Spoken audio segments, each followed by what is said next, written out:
சின்ன வயசுலேருந்து ஒரே ஃபேமிலி ப்ராப்ளம், ஒரு சைல்ட்ஹுட் ட்ராமா மாரி ஆயிருச்சு. ரொம்பவே ஒரு மாதிரி இருக்கு. ரூம்குள்ளேயே தான் இருக்கேன். அத விட்டு வெளியவும் வர முடியல. பாஸ்ட்லயே தான் இருக்கேன். பிரசன்ட் பத்தி யோசிக்க முடியல. ஃபியூச்சர் பத்திலாம் சுத்தமா யோசிக்க முடியல. அப்படின்னு உங்களுக்கு என்னைக்காச்சும் தோணியிருக்கா? இல்ல உங்க ஃப்ரெண்ட்ஸ் யாருக்காச்சும் இந்த மாரிலாம் ஃபீல் ஆயிருக்கா? கண்டிப்பா இருந்திருக்கும். பட் இந்த புக்ல ஸ்பெசிஃபை பண்ணியிருக்க ஆட்லரியன் சைக்காலஜி என்ன சொல்லுதுன்னா, ட்ராமா டஸ் நாட் எக்ஸிஸ்ட். அப்படின்னா, நீங்க வெளிய போயி அத தைரியமா ஃபேஸ் பண்றதுக்கோ, உங்கள எல்லாரும் ஒரு ஆவரேஜ் ஹியூமன் பீயிங்கா பார்த்துருவாங்களோ, இல்ல உங்களுக்கு ஒரு ஸ்பெஷல் அட்டென்ஷன் கிடைக்காம போயிருமோ, அதுக்கெல்லாம் பயப்பட்டுட்டு, உங்க வீட்லயே அப்பா, அம்மாவோட ஸ்பெஷல் அட்டென்ஷன்லயே இருக்கணும்னு நீங்க ஆசைப்படுறதுனால, you are pretending to be sick அப்படின்னு சொல்லியிருக்காரு. அடங்கப்பா, இது உலக நடிப்புடா சாமி. உங்க அம்மா அங்க செம்மையா உங்களுக்கு கத்திட்டு இருக்காங்க. கரண்டி, ஸ்பூன், பக்கெட் இப்படி பல பொருட்கள் உங்களை நோக்கி வருது. ட்ரிங்னு ஒரு கால் வரும்போது உங்க அம்மா அமைதியா உட்காந்து ஹலோ யாருது அப்படின்னு கேக்குறது இல்லையா? Violence, violence, violence. I don't like it. I avoid, but violence likes me. I can't avoid. Hello. அப்ப நல்லா யோசிங்க. ஆங்கரை கண்ட்ரோல் பண்ணலாம் தானே? மைண்டும் பாடியும் சேம்னு சொல்றாங்க. அதனால தான் டென்ஷன் ஆகும்போது கை கால்லாம் நடுங்குது. அப்போ அதே மாதிரி தான் எமோஷனும் ரீசனும் சேம்னு சொல்றாங்க. ஒருத்தனை போய் குத்தி கொலை பண்ணிட்டு ஐயோ என் எமோஷன் தான் இதை பண்ண வச்சிருச்சுன்னு கோர்ட்ல சொன்னா டக்குன்னு வேணா தூக்கு தண்டனைக்கு ஏற்பாடு பண்ணி கொடுத்துருவாங்க. So every thing is controllable. நீங்க பிறக்கும் போது உங்ககிட்ட எந்தெந்த ப்ரிவிலேஜ்லாம் இல்லைன்னு யோசிக்கிறதுக்கு பதிலாக இருக்கிறத வச்சு எப்படிலாம் நீங்க மேலே வரலாம்னு யோசிக்கலாம். நீங்க சோகமா இருக்கீங்களா? அதுக்கு கூட நீங்க தான் காரணம். சந்தோஷமா இருக்க வேணாம்னு சூஸ் பண்ணா சோகமா இருக்காம பின்ன எப்படி இருப்பாங்க? உங்களை சுத்தி இருக்க சர்க்கம்ஸ்டன்சஸ் இது எதுவுமே நீங்க சோகமா இருக்கிறதுக்கு காரணமே கிடையாது. ஈவன் புத்திஸ்ட் எடுத்துக்கோங்க. அவங்களுக்கு பெருசா ஃபேமிலின்னு யாரும் இருக்க மாட்டாங்க. பெரிய ஆசையெல்லாம் எதுவுமே இருக்காது. தனியா தான் இருப்பாங்க. இருந்தாலும் they chose to be happy and they're happy. இதெல்லாம் மாத்தி நீங்களும் சூப்பரா வாழணும் அப்படின்னா first you have to change your lifestyle. Most of the people அவங்களோட 10 வயசுலேருந்தே அவங்களோட லைஃப் ஸ்டைலை சூஸ் பண்ணியிருப்பாங்க. பாஸ்ட் அண்ட் ஃபியூச்சருக்கு ஒரு கனெக்ஷன் கூட இல்லை. So you even have the time to choose your life style now. ஒரு புது லைஃப் ஸ்டைலை சூஸ் பண்ணும்போது ஃபியூச்சரை ப்ரெடிக்ட் பண்ண முடியாது. ஆங்ஸைட்டி இருக்கும். எந்த பக்கத்துலையும் எந்த ப்ராப்ளம் வரும்னு தெரியாது. பட் இருந்தாலும் you should have the courage to be happy. நான் அழகா இல்லை, நான் பெருசாக ஒன்றும் படிக்கல, எனக்கு கான்ஃபிடென்ஸ் இல்லை, எனக்கே என்ன பிடிக்கல, இப்படிலாம் இருக்கும்போது நான் எப்படி ஒரு பெரிய மாடல் ஆகுறதுன்னு நீங்கள் யோசிச்சா அங்கே போய் நீங்கள் ஃபேஸ் பண்ணுற அவமானம், ஃபியர் ஆஃப் ரிஜெக்ஷன் இதுக்கெல்லாம் பயப்பட்டு தான் நீங்கள் இந்த மாதிரி லேம் எக்ஸ்கியூசஸ்லாம் கொடுக்குறீங்க. சபா இப்பவே கண்ணை கட்டுது. இந்த உலகத்திலே நீங்க மட்டும் தனியா அலோனா இருக்கீங்க. எப்படி இருக்கும்? சூப்பரா இருக்கும். Wait loneliness is different from alone. உங்களை சுற்றி நிறைய பேர் இருப்பாங்க. இருந்தாலுமே தண்ணி தெளிச்சு விட்டு விட்ட மாதிரியே உங்களுக்கு ஃபீல் ஆகும். அதுதான் loneliness. But alone is different. இங்க மேஜர் ப்ராப்ளம்ஸ்க்கு இன்டர்பர்சனல் ரிலேஷன்ஷிப் தான் காரணம். அதாவது இருவருக்கு நடுவில் இருக்க அந்த கனெக்ஷன், அந்த ரிலேஷன். ப்ராப்ளம்ஸ்ங்கிறது பீப்புளோட ஷேடோ மாதிரி. பீப்புள் இல்லாட்டி ப்ராப்ளம்ஸ் இல்லை. இதுல இருந்து என்ன தெரியுதுன்னா இன்டர்னல் வரி அப்படிங்கிறது ஒன்று கிடையவே கிடையாது. எல்லாமே ஒரு எக்ஸ்கியூஸ் தான்.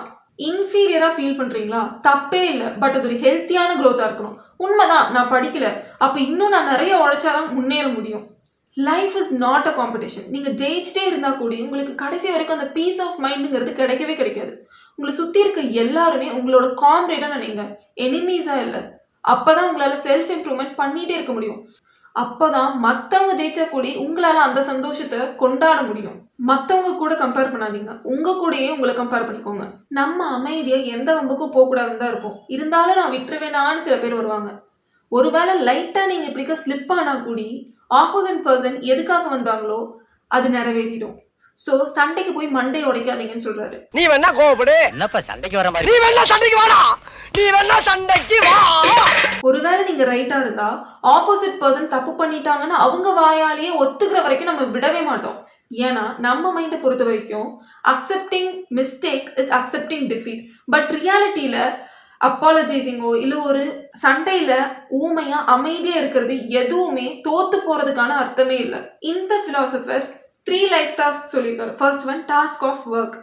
உங்கள் பாஸ் உங்களுக்கு ஒரு டாஸ்க் கொடுக்குறாரு. உங்கள் பாஸ் சொல்கிற மாதிரி டாப் டு பாட்டம் எல்லாமே டான் பண்ணி முடிக்கிறீங்க. இருந்தாலும் அது சொதப்பிடுது. இப்போ இந்த பிளேம் எல்லாம் யார் மேலே போய் போடுவீங்க? உங்கள் பாஸ் மேலே தானே. பட் உண்மையாக இதுக்கு ரெஸ்பான்சிபிலிட்டி எடுத்துக்க வேண்டியது யாரு? நீங்க தான். இதனால தான் செப்பரேஷன் ஆஃப் டாஸ்க் பண்ணணும்னு சொல்றாங்க. ஒரு டாஸ்க் வருதா, வந்தோடனே இது ஏன் வேலையா யார் வேலை நீங்க ஃபர்ஸ்ட் குவெஸ்டின் கேட்கணும். அப்புறம் தான் அடுத்ததெல்லாம் நீங்க கண்டினியூ பண்ணணும். Second one task of friendship and third one task of love. எத்தனை பேருக்கு உங்க குழந்தையவோ இல்லை உங்க சின்ன வயசுலயோ நீங்க ஹோம்ஒர்க் பண்ணலன்னு உங்க காதை திருக்கி பிடிச்சிட்டு வந்து உட்காந்து ஹோம்ஒர்க் பண்ண வச்சிருப்பாங்க உங்க அம்மா. 1, 2, 3, 4, 5, 6. 1 6. 1, 2, 3, 4, 5. பட் இது ஒரு தப்பான விஷயம். ஏன்னா அந்த ஹோம்ஒர்க் சைல்டோட டாஸ்க். அதில் பேரண்ட்ஸ் தலையிடவே கூடாது. நான் சொல்கிறதெல்லாம் ஏற்றுக்க முடியாது தான். படித்தா யாருக்கு பயன் வரப்போகுது, உனக்கு தானே பயன் வரப்போகுதுன்னு உங்கள் குழந்தைகிட்ட சொல்லுவீங்க. இருந்தாலுமே உங்கள் குழந்தையோட மார்க்கை எதிர்த்து வீடு பக்கத்து வீடு XYZ இப்படி எல்லாருக்கிட்ட பெருமையாக சொல்லணுங்கிறதுக்காகவே அந்த குழந்தைய போட்டு அப்படி டார்ச்சர் பண்ணி படிக்க வைப்போம். நல்லா தெரிஞ்சுக்கோங்க, ஒரு குதிரையை தண்ணி இருக்க இடத்து வரைக்கும் கூட்டிகிட்டு போகலாம், ஆனால் தண்ணியை குடிக்க வைக்க முடியாது. இன்ஸ்டன்ட் உனக்கு எப்போ படிக்க தோணுதோ வா, நான் ஹெல்ப் பண்ணுறதுக்கு இருப்பேன் அப்படின்னு சொல்லிட்டு அந்த குழந்தைக்கு படிக்கிறது அதோட டாஸ்க்குன்னு நீங்கள் நல்லா புரிய வைக்கணும். நம்ம ஊரில் மோஸ்ட் ஆஃப் த வீட்டில் நமக்கு பிடிச்ச கோர்ஸ் ஏதாவது எடுத்துட்டோம் அப்படின்னா வீடே தலைகீழாக போயிடும்.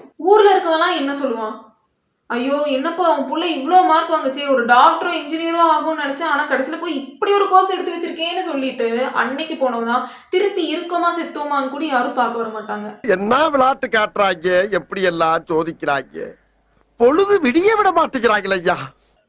ஸோ அடுத்தவங்க எக்ஸ்பெக்டேஷன்ஸ்க்காக வாழாதீங்க. இருக்கிறது ஒரு லைஃப், உங்களுக்கு எப்படி பிடிச்சிருக்கோ அப்படி வாழுங்க. இப்போ இருக்க எல்லா எஜுகேஷன் சிஸ்டமுமே ரிவார்ட் அண்ட் பனிஷ்மெண்ட் பேஸ்ட் தான் நடக்குது. ரிவார்ட், ப்ரைஸ், ரெகக்னிஷன் இதெல்லாம் ஒரு பாயிண்ட் ஆஃப் டைம்ல ஸ்டாப் ஆயிடுச்சு அப்படின்னா you will be drained out of motivation. அடுத்த விஷயத்தை உங்களால் பண்ணவே முடியாது. So do not desire for recognition. No praise, no rebuke. அதாவது ஒருத்தவங்களை திட்டவும் கூடாது, அதே சமயம் பாராட்டவும் கூடாது. இது எப்படிடா பாசிபிள்னு கேட்டிங்கன்னா அப்போதான் நம்ம philosopher vertical relationship, horizontal relationship அப்படின்னு 2 விஷயத்தை இன்ட்ரடியூஸ் பண்ணுறாரு. இப்போ நீங்களே ஒருத்தவங்களை பாராட்டுறீங்க அப்படின்னா அவங்களுக்கு உங்களோட எபிலிட்டி கம்மியாக இருக்குங்கிறத சொல்லி தான் காமிக்கிறீங்க. ஒருத்தவங்க மேலே இன்னொருத்தவங்க கீழே அப்படின்னு இருக்கிற ஒரு ஜட்மெண்டலான ரிலேஷன்ஷிப் தான் vertical relationship. All are equal but not same. அதாவது எல்லாருமே ஒரே பிளேன்லேயே தான் ட்ராவல் பண்ணிட்டு இருப்பீங்க. அதுதான் ஹரிசான்டல் ரிலேஷன்ஷிப். நீங்கள் ப்ரைஸ் அண்ட் என்கரேஜ்மெண்ட்டுக்கு நடுவில் இருக்க ஒரு பேசிக் டிஃப்ரென்ஸை புரிஞ்சுக்கணும். ப்ரைஸ்னா பரவாயில்லையே நான் சொன்ன மாதிரியே பண்ணிட்டே அப்படின்னு சொல்றது. பட் என்கரேஜ்மெண்ட்னா நீ ரொம்ப ஹார்ட் ஒர்க் பண்ணியிருக்க அப்படின்னு ஊக்குவிக்கிற மாதிரி பேசுறது. So avoid praise and start to encourage. நம்மளை சுற்றி இருக்க நெருக்கமான people, friends, family, colleague, even இந்த வேர்ல்ட் கூடி நம்மளோட கம்யூனிட்டி, அதாவது நமக்கு பிடிச்ச மாதிரி இருக்கலாம். ஆகாயத்தில் பறக்காம ரியாலிட்டிக்கு வந்து நம்ம யாருமே ஒரு பிரின்ஸ் ஒரு பிரின்சஸ் கிடையாதுன்னு ரியாலிட்டியை அக்செப்ட் பண்ணிக்கணும். ஏன்னா எப்போ பார்த்தாலும் உங்களுக்காக ஒருத்தவங்க வேலை செஞ்சுட்டே இருக்கணும். அப்படி செய்யாட்டி தலையை எடுத்துருவேன்லாம் நீங்க பேசிட்டு இருக்க முடியாது. இவனை ஒரு வாரம் சிறையில் அடைத்து குதிரைக்கு போடும் கொள்ளை உணவாக கொடுங்கள். ஒருத்தவங்களுக்கு அவங்க வேலை போனாலோ இல்ல ஸ்கூல்ல அவங்க மனசு உடையிற மாதிரி ஒரு கஷ்டமான விஷயம் நடந்திருந்தாலோ, ஒரு ஸ்பெசிபிக் கம்யூனிட்டி அவங்களை கஷ்டப்படுத்தி இருந்தா they should not panic and come to an end.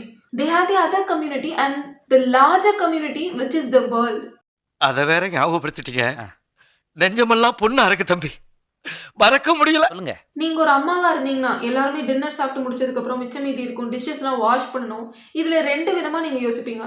ஒருத்தவங்க எல்லா வேலையும் நான் தான் பண்ணணுமா, ஒருத்தர் கூட வந்து ஹெல்ப் பண்ண மாட்டாங்களேன்னு புலம்பிட்டே பண்ணுவாங்க. இன்னொருத்தவங்க சரி இதுவும் நம்ம ஃபேமிலிக்கு ஒரு கான்ட்ரிபியூஷன் மாதிரி தான், ஒரு நாள் கண்டிப்பா நம்ம பண்ற எல்லாத்தையும் நம்ம ஃபேமிலியில இருக்கவங்க புரிஞ்சுப்பாங்கன்னு சந்தோஷமா அதை பண்ணுவாங்க. ஸோ எல்லாமே நம்ம திங்க் பண்ற நம்மளோட பெர்ஸ்பெக்டிவ்ல தான் இருக்கு.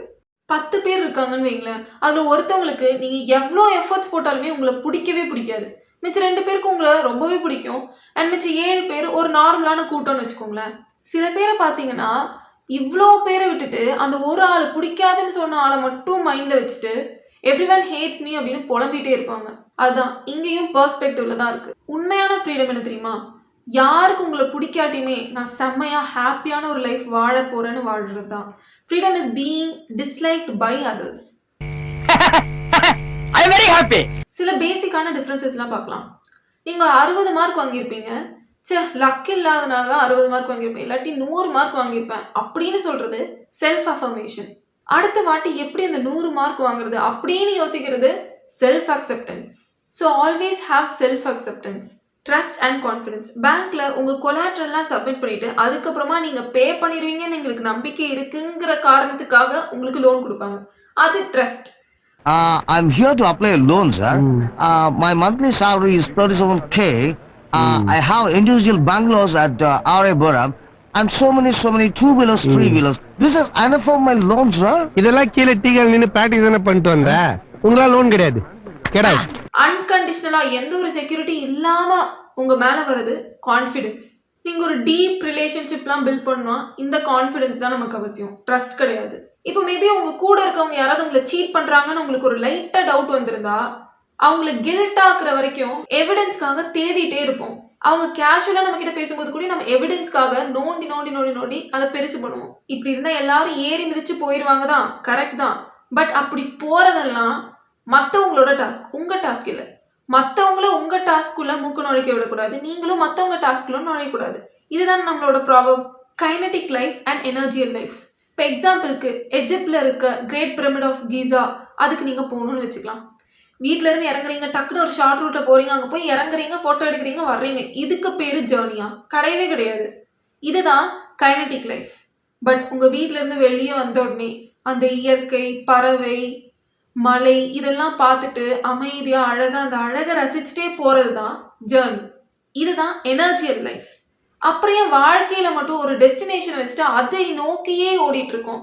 நம்ம லைஃப்ல இருக்க அந்த ப்ராசஸையும் நம்ம என்ஜாய் பண்ணணும் இல்லையா?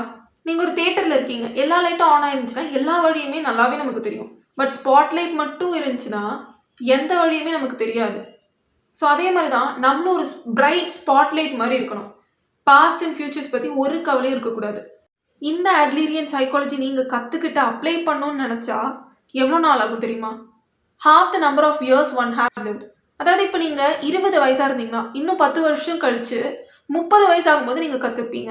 40 வயசாக இருந்தீங்கன்னா இன்னும் 20 வருஷம் கழிச்சு 60 வயசாகும்போது நல்லாவே கற்றுருந்துருப்பீங்க. So start it very early.